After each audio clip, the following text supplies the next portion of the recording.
late coming to this plan. You know, you might have to, do a little more stretching than the average person would.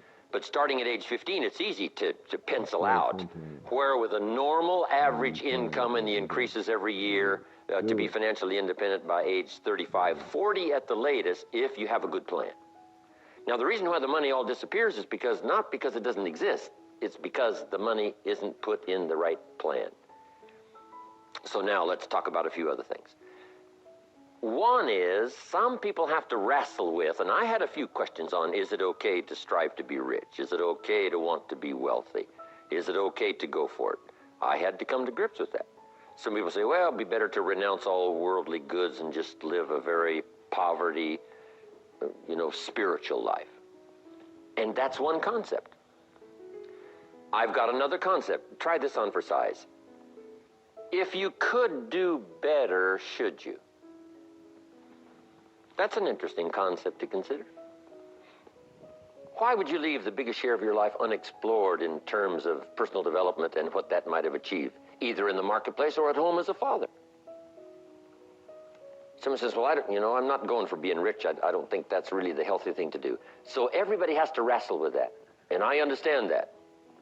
But I think one conclusion we could come to, with a good, simple, practical plan, there's no reason why you can't accumulate the resources to be financially independent. So now let's talk about it. Here's how Schoaf introduced me to the concept. One is to develop a current financial statement. Now, this is primarily going to be a current financial statement of your finances, your money. Now, money is not the only value. But make this note, it is one value. It's not the only one, but it is one. Money is not the only measure of success, but it is one measure. It's not the only one, but it is one. We learned in a little ladder we drew yesterday that your current income is a measure of your personal value to the marketplace. If your current value to the marketplace is $5 an hour, you get the $5. So, not that a person is only worth $5, but their value to the marketplace is only worth $5. But it's possible to very quickly change those numbers by changing your value. But the numbers do illustrate the value. We cannot leave that concept out. So somebody says, you mean where I am financially is an illustration of who I am? And the answer is yes. Now, it's not the only measure.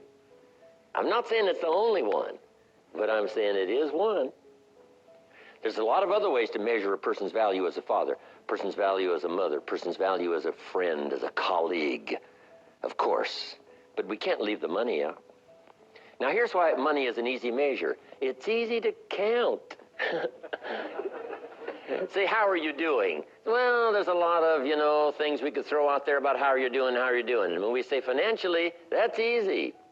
Let's count. Say, well, wow. So let's face the count. So my mentor said, let's come up with a financial statement. I said back then, what is a financial statement? I didn't know. So here's what he said. You take a piece of paper, draw a line down the center. Over here, you list all of your assets. Everything you can think of that you have that's got value. And then we add this up, the total. Whatever you've got. Your bicycle, whatever you got, put it on here, put some value on it. That's the total of your assets. Now over here's your liabilities, here's what you owe. And you make this list. So I started putting this together. I said, well, if I do this, it's not going to look that good. He says, it doesn't matter how it looks. It matters whether or not you do it. He said, let's take a picture of where you are currently. As bad as it may be, or as good as it may be, let's take a picture after 6 years. Click. And these are called what? The facts. You can, throw around all the ethereal value. What about the value of being a mother? We're not going to go through that now. We're just talking about money, the facts on the money. So I thought, well, okay. He said, you don't have to publish this in the paper. This is just for you. So I started putting my liabilities, my parents that I'd borrowed money from, budget finance, the whole bit. And wow. Now assets. Now I am embarrassed. I even put my shoes on here. I mean, you know, Salvation Army give you what, $4 for your shoes. Can you imagine the trauma I went through now putting together my first financial statement after 6 years? And he said, if you would have taken this picture much earlier, you probably would have done something about it. So this is what you must affirm now. This is the truth. This is where you are. This is not everything in your life, but this is where you are financially. So then he said, we subtract assets, liabilities from assets, and we come up with current net worth.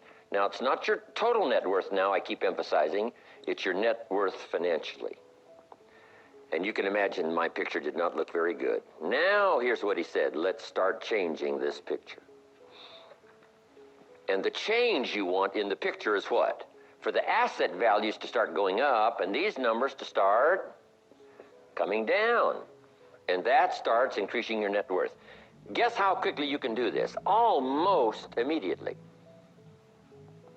One is to quickly think of something that you didn't think of to put in the asset columns. Let me explore my closet. Let me find something here with a little more value, make me look a little better. Whatever that is. Now, on the liability side, then we start working these numbers down. And he said, you cannot believe the excitement of almost daily changing your net worth. Daily changing your net worth. Every time you pay off one of your bills, you just do this. And you just get great excitement in paying your bills. And here's what I told him. I said, I hate to pay my bills. He said, why would you hate to do that? It decreases your liabilities. And I never thought about loving to pay my bills. He said, no, you got to get excited about paying your bills. And you got to practice something like this. The next time you pay $100 on an account, you put a little note in there and say, with great delight, I send you this $100. Because my assets are going up and my liabilities are going down. I'm on a new track. I'm never going the old way again. Somebody says, will $100 do that? And the answer is yes. So that you can begin to practice not only the new method, but the new attitude. Not just the new method, but the new attitude. And when you combine both the method and the attitude, you can get some incredible results. Number one, your self-esteem starts to go like this. It's unbelievable, charting all this course. You've got to do this now. Put together your own current net worth, whatever the picture is. Don't need to show it to anybody. It's just for you. Now let's come to what I teach kids. I'm trying to get this book written. Of course, kids should pay taxes. And in it is going to be this little philosophy here on money management. What should a child do with $1? Here's one comment. What difference does it make? It's only a child and it's only $1. Only a child and only $1? Where do you suppose someone's financial journey begins? A child with $1. That's where it starts. Now, what road is this child with $1 going to go down? It all depends. It depends on what they've been taught. It depends on what they've been taught, the disciplines of developing a plan for the future. It all depends which road this child chooses. And one of the great illustrations of choosing the wrong road is doing the wrong things with the early resources. So what difference does it make? Well, what if this child spends the whole $1? Let me give you a clue. That is the wrong road. You say, well, it's only a child and it's only $1. No. And if a child has $1, however he earned it, however he got it, you've got to say to the child, now don't spend the whole $1. They'll say, why not? It's my $1. I said, I know it's your $1. I earned it. I know you earned it, but you can't spend the whole $1. They'll say, why not? That opens the door for you to say, let me show you why not. Now underline this word, visual. Kids learn best by visual. So you take them to the other side of town and show them where people live that spend the whole $1. And you just drive them around and say, would you like to live here? Kid says, no. Say, would you like to live like these people live? Kid says, no. Then you can't spend the whole $1. I'm telling you, they will get the message. It only takes one visit. It's like crime. They had that little movie for a while called Scared Straight. Remember that? Way back, quite a few years ago, where they filmed the kids that went to the jail and talked to the man. And guess what the man said to the kid? You don't want to come here. Let me show you around. If you can't do the time, don't do the crime. And some of these kids came out of the jail after talking to the men saying, here's one place we don't want to go. So visual, actual visual, is one of the best ways to help to illustrate kids. So take them to the other side of town. Now, if you already live there, just show them around.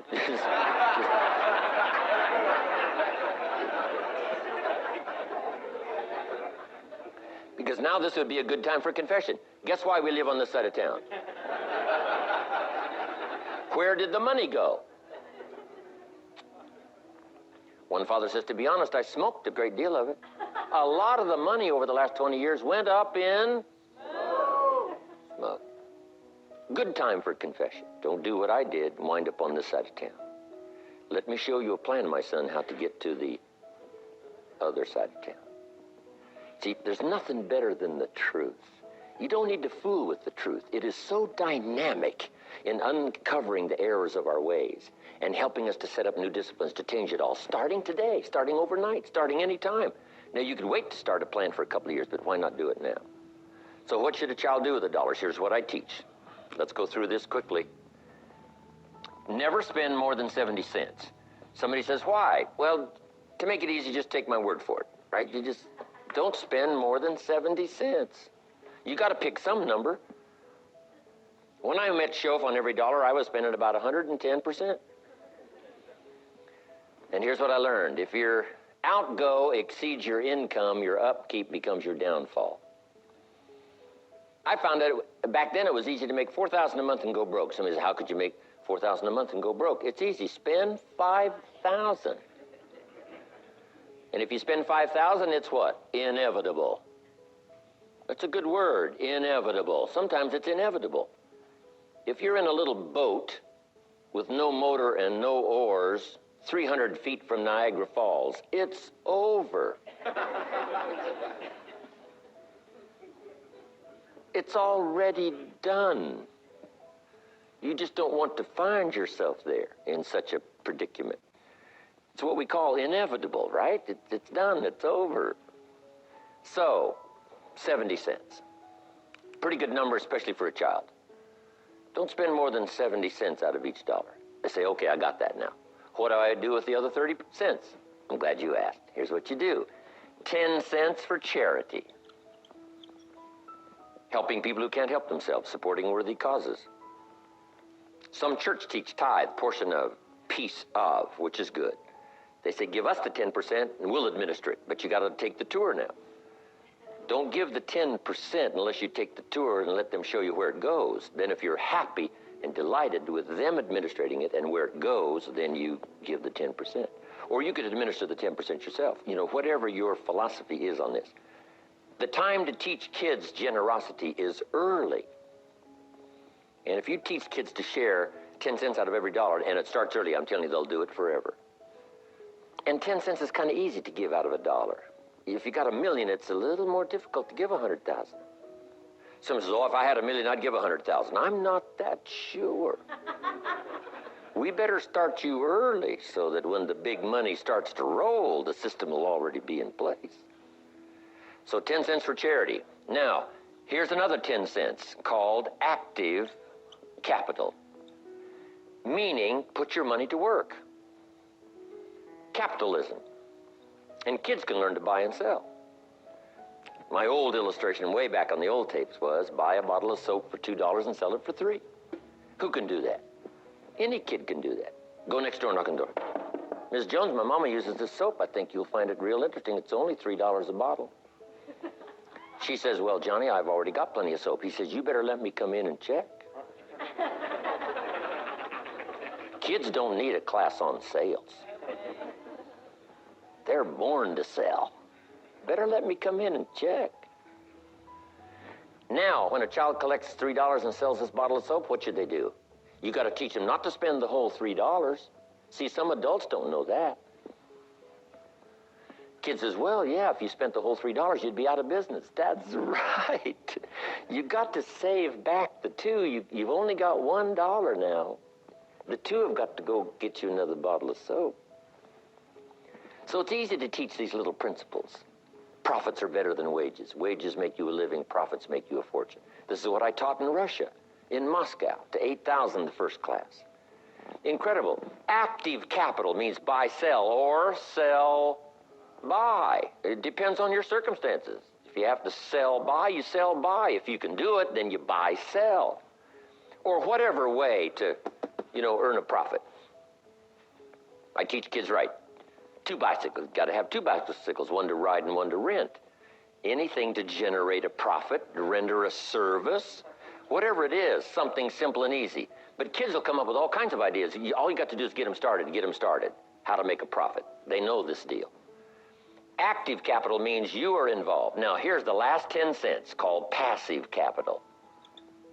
Meaning, let someone else use your money. Let a financial institution use your money.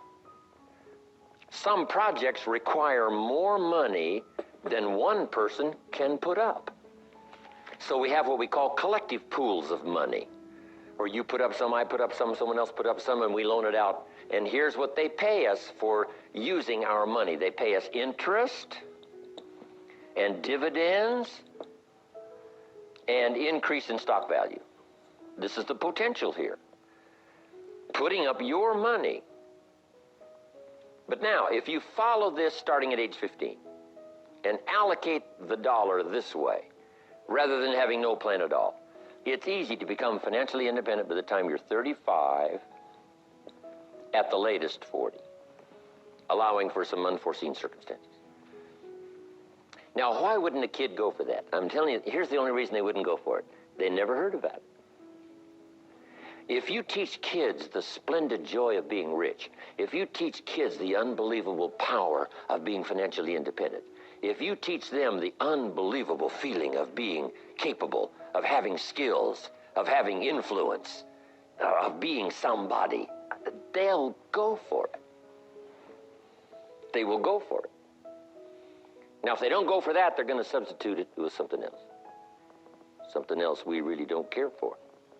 Some other kind of high, rather than earning money, rather than being responsible, rather than the joy of giving service, rather than all these joys. They're probably going to go for something else. So we got to keep their minds busy with stuff like this. Figure out ways to get this money out there so that it earns you this. And find out some ways to start earning profits yourself. Now, you might not be able to start here 70, 10, 10, and 10. We're talking about kids now that, haven't got all these other liabilities and responsibilities. Maybe I've caught you at an unfortunate time, and for you to start this kind of a plan, you'd have to make this 70 probably 97%. And these what? 1, 1, and 1. And if that's where you have to start, that's okay, as long as you start with a better plan than you had yesterday. Now what's the goal? If you have to start at 97, 1, 1, and 1, the goal is for this number to start coming down and these numbers to start going up. And if you just start the plan, you'll see such progress almost immediately. The numbers that need to come down will start coming down. The others that need to go up will start going up. You'll start figuring out a way to make this whole thing work. It's unbelievable. This is now what I call the ideal. But sometimes you can't start at the ideal. You have to start somewhere and work toward the ideal. Now, once you start doing extremely well, you got to change this model. Right? Some of the guys I know couldn't spend 70% of their income. That would be obscene. I probably spend what? I probably spend less than 10% of my income.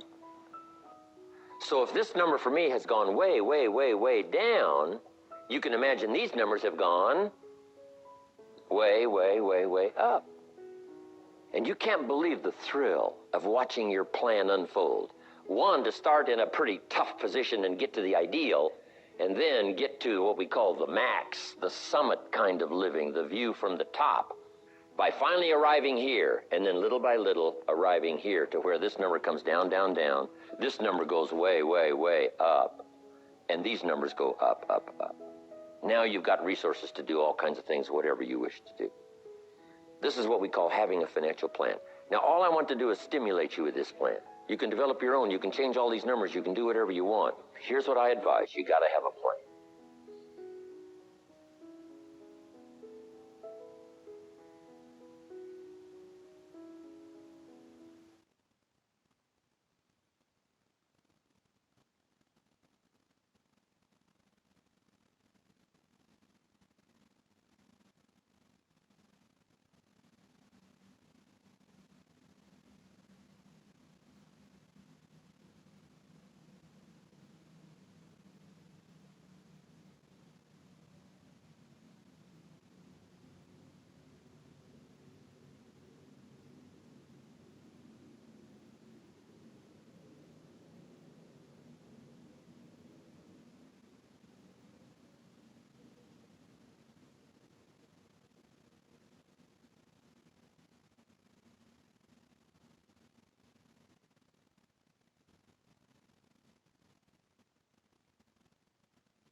Good morning, Queen Bee. Good morning, Queen Bee.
the bill came out too then. I went around my bill for the house and T-Mobile bill. It's $39 a month. And $100 I said, oh, I forgot. Got to look at it.